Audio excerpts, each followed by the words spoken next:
ખરેખર જ્યારે ઘરમાં કોઈ અચાનક મુસીબત આવી પડે ને ત્યારે એક સામાન્ય કુટુંબ કેવા કેવા અવનવા રસ્તાઓ શોધે છે એ જોવું બહુ જ મજેદાર હોય છે. આજના આ વિશ્લેષણમાં આપણે એક એવી જ રમૂજી ગ્રામ્ય કથાની ચર્ચા કરવાના છીએ.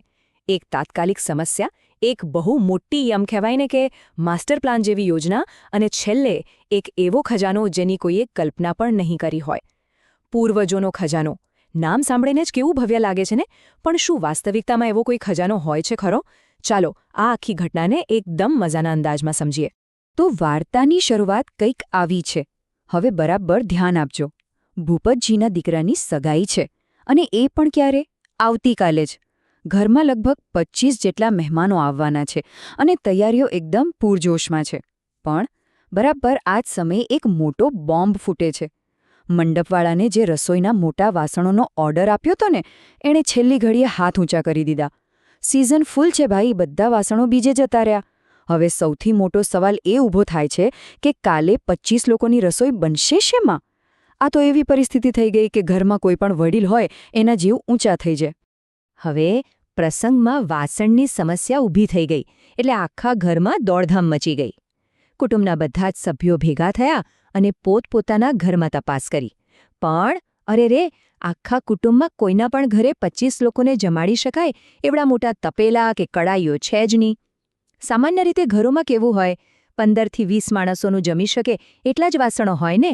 2-3 થાળીઓ કે 2 નાની તપેલીઓથી આવડો મોટો પ્રસંગ થોડો સચવાય. સમય હાથમાંથી સરકી રહ્યો છે અને વાસણોની તાત્કાલિક બિલકુલ સખત જરૂર છે. હવે આ ભારે ટેન્શનની વચ્ચે એક જૂની પરંપરા યાદ આવે છે. થોડું સમજી લઈએ કે આ દીવાના પૈસા આખરે છે શું. ગામડાઓમાં એક જૂનો અને આદરણીય રિવાજ છે કે જ્યારે ઘરના કોઈ વડીલ કે પૂર્વજ ગુજરી જાય ત્યારે તેમના બેસણામાં કે તેમની છબી પાસે શ્રદ્ધાંજલિ રૂપે લોકો થોડા પૈસા મૂકતા હોય છે. બસ આ પવિત્ર રકમ ભેગી થતી રહે, જેને દીવાના પૈસા કહેવાય. સામાન્ય રીતે આ રકમને બહુ પવિત્ર માનવામાં આવે છે, એટલે કોઈ તેને વાપરતું નથી. પણ આ કથામાં આ જ દીવાના પૈસા આખી વાર્તાનો ટર્નિંગ પોઈન્ટ બની જાય છે. તો હવે આ વાસણની કટોકટીમાંથી બહાર આવવા માટે કુટુંબ એક શાનદાર, જબરદસ્ત માસ્ટર પ્લાન ઘડી કાઢે છે. એવું નક્કી થાય છે કે આપણા સ્વર્ગસ્થ પૂર્વજો એટલે કે કાંતરાઈ અને તેતરાઈ દાદાના જે દીવાના પૈસા પડ્યા છે એનો ઉપયોગ આ સારા કામ માટે કરી લેવો જોઈએ. હવે આ પૈસા છે કોની પાસે? તો આ પૈસા કુટુંબના એક વડીલ મફુજી પાસે વર્ષોથી સચવાયેલા પડ્યા છે. પ્લાન એવો છે કે મફુજી પાસેથી ફંડ પાછું માંગવું અને એમાંથી 200 માણસોની રસોઈ થઈ શકે એવા મોટા એકદમ નવા વાસણો ખરીદી લેવા, જેથી ભવિષ્યમાં પણ ગમે ત્યારે આખા કુટુંબને કામ લાગે ને. આ આઈડિયા જો આમ જોવા જઈએ તો એકદમ પરફેક્ટ લાગી રહ્યો હતો. બસ યોજના તો બની ગઈ, પણ અસલ ખેલ તો હવે શરૂ થાય છે.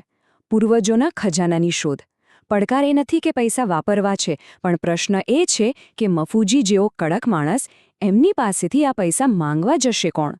આપણે જાણીએ છીએ કે ગામડાના કુટુંબોમાં માન, મર્તબો અને વડીલપણાની એક બહુ જ જટિલ વ્યવસ્થા હોય છે. મફુજી કુટુંબના મોટા ભાઈ છે, એટલે સીધું જઈને એમની સામે ઊભા રહીને પૂર્વજોના પૈસા માંગવા એ કોઈ રમત વાત નથી. આના માટે એક આખો ડિપ્લોમેટિક રસ્તો શોધવો પડશે. આ જટિલ કોયડો ઉકેલવા માટે એક ખાસ ડેલિગેશન બનાવવામાં આવે છે, એટલે કે પ્રતિનિધિ મંડળ. બધા નક્કી કરે છે કે હાલના આપણા જે મોભીઓ છે, ફૂમતાજી અને વાઘુજી, આ જવાબદારી એમના શિરે ઢોળવી. પ્લાન કંઈક આવો છે કે આ બંને જણા સત્તાવાર રીતે મફુજી પાસે જશે અને બહુ જ નમ્રતાથી કહેશે કે ભાઈ, વાસણ લાવવાના છે તો પૂર્વજોના પેલા પૈસા આપો, અને જો કદાચ મફુજીએ પૈસા વાપરી નાખ્યા હોય તો એનો પાક્કો હિસાબ માંગવો. જો કે સાચું કહું તો આ કામ કરવા માટે આ બંને વડીલો અંદરથી એટલા ડરી રહ્યા છે કે વાત ન પૂછો. હવે આ ડેલિગેશન મોકલવાની જે ગંભીર મીટિંગ ચાલી રહી હોય છે ને, ત્યાં જ એક મોટો ધમાકેદાર ડ્રામા ઊભો થાય છે. જે લોકો હમણાં સુધી પૂર્વજોના પવિત્ર પૈસા લાવવાની મોટી વાતો કરતા હતા, એ જ લોકો અંદરો-અંદર જૂના કિસ્સાઓ કાઢીને ઝઘડવા માંડે છે. તું મોટો કે હું મોટો, 10 વર્ષ પહેલાં કોણે શું કર્યું હતું, કોણ કોને માન નથી આપતું, બસ આવી બધી વાતો પર આખી મીટિંગ એક સંપૂર્ણ અરાજકતામાં, એકદમ કકડાટમાં ફેરવાઈ જાય છે. આ દ્રશ્ય એટલું રમૂજી છે કે સીધું જ બતાવે છે કે ગમે એવી મોટી કટોકટી કેમ ન હોય, પારિવારિક અહંકાર સામે બધું જ ગૌણ બની જાય છે. અને આ ઝઘડાની વચ્ચે વાતો એટલી હદે વણસી જાય છે કે આપણને હસવું આવી જાય. એક વડીલ તો વળી ખુલ્લા દિલે કોઈ જ શરમ વગર કબૂલાત કરી લે છે. એ કહે છે, અરે પૂર્વજોના પૈસા કોઈ વાપરે જ નહીં. એ વાત તદ્દન ખોટી છે. જ્યારે મારા બાનું બેસણું હતું ને ત્યારે મને બીડી પીવાની સખત તલબ લાગેલી. થાળીમાં 5 રૂપિયા પડ્યા હતા અને હું ચૂપચાપ એ 5 રૂપિયા લઈને બીડી પી ગયો હતો. વિચારો તો ખરા, આ સાંભળીને કેવું હસવું આવે. પૂર્વજોના શ્રદ્ધાંજલિના પવિત્ર ફંડમાંથી 5 રૂપિયાની બીડી ફૂંકાઈ ગઈ. આખી પરિસ્થિતિ અહીં એકદમ કોમેડી બની જાય છે. જાણે આ બીડીવાળી વાત ઓછી હોય ત્યાં બીજો એક મોટો ધડાકો થાય છે. એક મોભી બીજા પર સીધો જ આરોપ લગાવતા કહે છે, તમે શું અહીં મોટા મોટા દાવા કરો છો? જ્યારે કાતરાય દાદાનું બેસણું હતું ત્યારે તમે તેમની છબી પાસે જ બેઠા હતા, એકદમ શોક મનાવવાનું નાટક કરતા કરતા. મેં મારી સગી આંખે જોયું છે કે તમે દાદાની છબી આગળથી 10-10ની નોટો ધીમે રહીને તમારા ખિસ્સામાં સરકાવી રહ્યા હતા.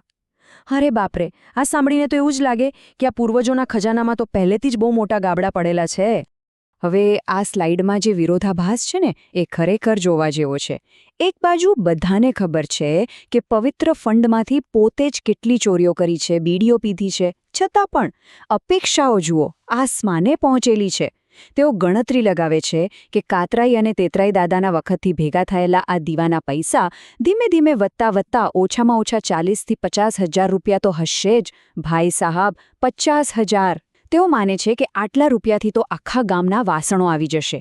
પોતાનો ઇતિહાસ ખબર હોવા છતાં આ અપેક્ષા અને ભ્રમની ઊંચાઈ ખરેખર અદ્ભુત છે. તો આખરે આ પ્રતિનિધિ મંડળ હિંમત ભેગી કરીને મફુજી પાસે પહોંચે છે અને બસ અહીંથી શરૂ થાય છે મફુજીની બહાનાબાજી.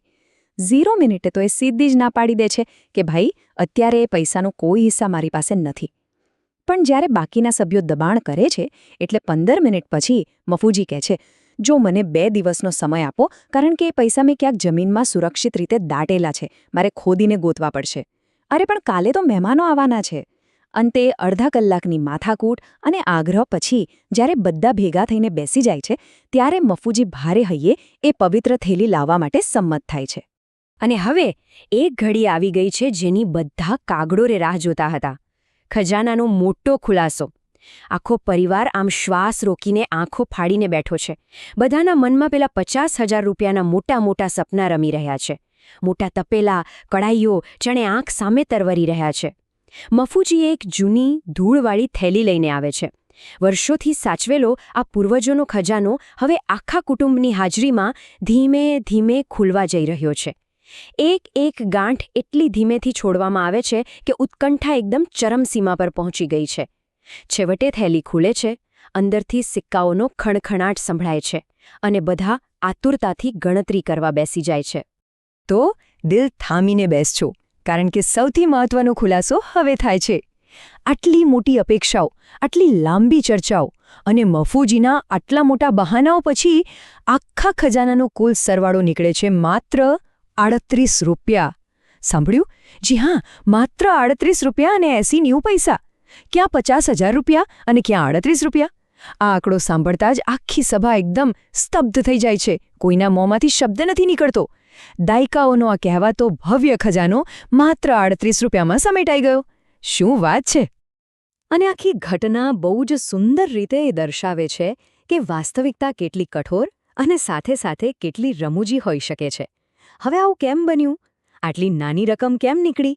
કારણ કે વર્ષો પહેલાં લોકો બેસણામાં કંઈ 500 કે 2,000ની નોટો નહોતા મૂકતા. એ જમાનામાં તો આના, 2 આના કે નાના સિક્કા મૂકાતા. બીજું, કુટુંબ પોતાના જ એક કાલ્પનિક ખજાનાના ભ્રમમાં જીવી રહ્યું હતું. અને સૌથી મોટી વાત તો એ છે કે સમય જતાં મોંઘવારી અને ફુગાવો એટલા વધી ગયા કે એ જૂની નાનકડી બચતનું આજના જમાનામાં કોઈ જ મૂલ્ય બચ્યું ન હતું. આ આખી ઘટના હસાવાની સાથે સાથે એક બહુ જ સરસ વિચાર પણ આપી જાય છે.